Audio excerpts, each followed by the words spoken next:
While he has been somewhat pushed into the background, Piccolo is no weakling, having been stronger than or on par with Goku throughout multiple points of the Dragon Ball franchise. That being said, the Namekian has had his fair share of defeats, getting badly beaten on quite a few separate occasions in Dragon Ball and Dragon Ball Z.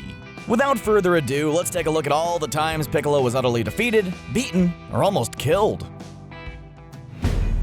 Piccolo vs. Goku. The best way to dive into Piccolo's most devastating defeats is to go in chronological order, so we'll start at the beginning. Aside from King Piccolo's original defeat at the hands of Goku, or should we say hand since he only had one usable hand left to use, the Piccolo we know and love had his first defeat during the World Martial Arts Tournament.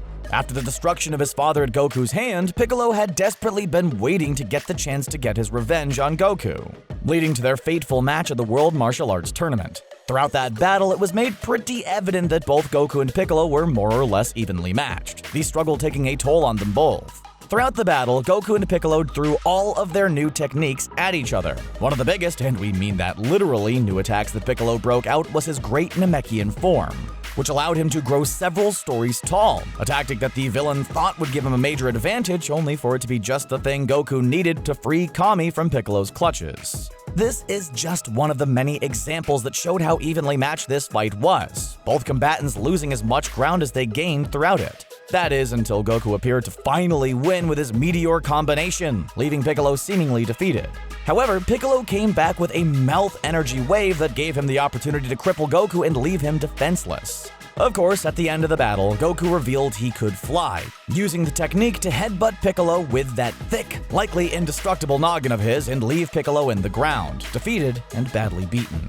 This made the character's first major battle also his first major loss. Of course, Goku didn't finish Piccolo off, and actually gave his sworn enemy a Senzu bean to recover with. At the time, it seemed like a crazy choice, but it ended up being the thing that saved the Earth from Raditz. While it might have been his first defeat, Piccolo Jr.'s first major beating in the series also ended up being the catalyst for his character arc. Goku's kindness leading him to assist him in battle against Raditz, and eventually to grow close with Gohan. Sacrifice for Gohan. Speaking of Piccolo's character arc, can we talk about how much it got overshadowed by Vegeta's? Sure, Vegeta's a much more important character in later sagas, but Piccolo was the first major villain of Dragon Ball to change his ways, to learn to care for others and to become a genuine hero of Earth. Piccolo's character arc is just as big and meaningful as Vegeta's. Regardless of whether or not you agree with this, the point is that Piccolo underwent a massive change during the Saiyan Saga of Dragon Ball Z. A change that unfortunately led to one of his most devastating beatings of all time. The story of this deadly defeat starts with Gohan, specifically how Piccolo scooped him up after Goku died in order to train the little half-Saiyan to be one of Earth's defenses, or to be his minion. His motivations were a little bit mixed in the beginning there. However, those evil intentions eventually started to fade away as he got to know Gohan. Their interactions warmed Piccolo's cold heart, leading him to care for Gohan in a way he didn't know he was capable of. The epitome of this relationship came when the two faced off against the Saiyans with the other warriors of Earth. Where Gohan was too afraid to attack, even with all the training he had done, Nappa was far less hesitant, ready to throw a massive blast of energy at the young half-Saiyan.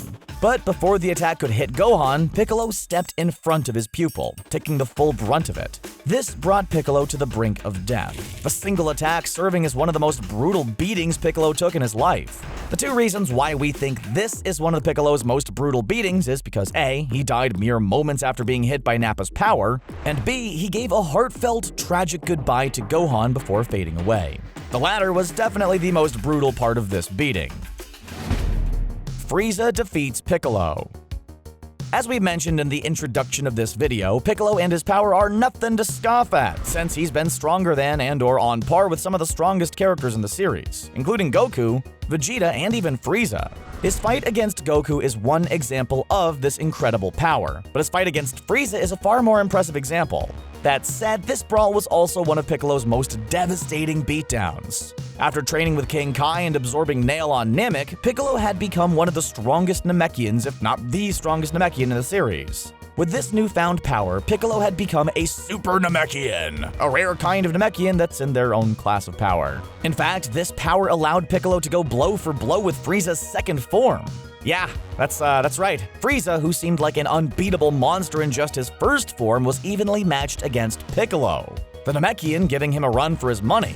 In fact, during this fight, Piccolo didn't even take off his weighted clothing. You know, the giant shoulder pads he's always wearing that he had to take off to fight Goku? Yeah, he kept those bad boys on and was still able to knock Frieza around a bit. However, once Frieza transformed into his third form, that weird xenomorph-looking thing that just haunts our dreams, things got a little bit more difficult. Suddenly, Piccolo's Super Namekian power wasn't enough to stand toe-to-toe with Frieza, as the intergalactic tyrant had become even stronger.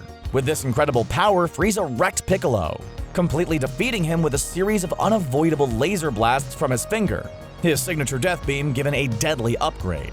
These blasts didn't just hurt Piccolo, they left him so battered and beaten that Gohan had to take the Namekian to Dende in order to be healed.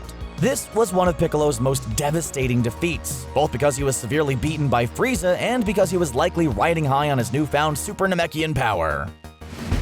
A brief battle with Cell.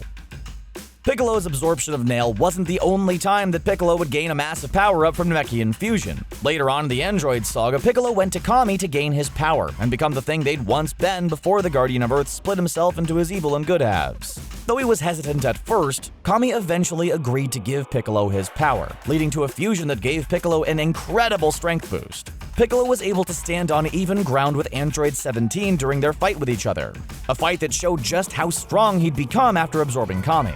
Their fight lasted a while, meaning that neither one of them was able to gain the upper hand, another fact that showed just how strong Piccolo had become.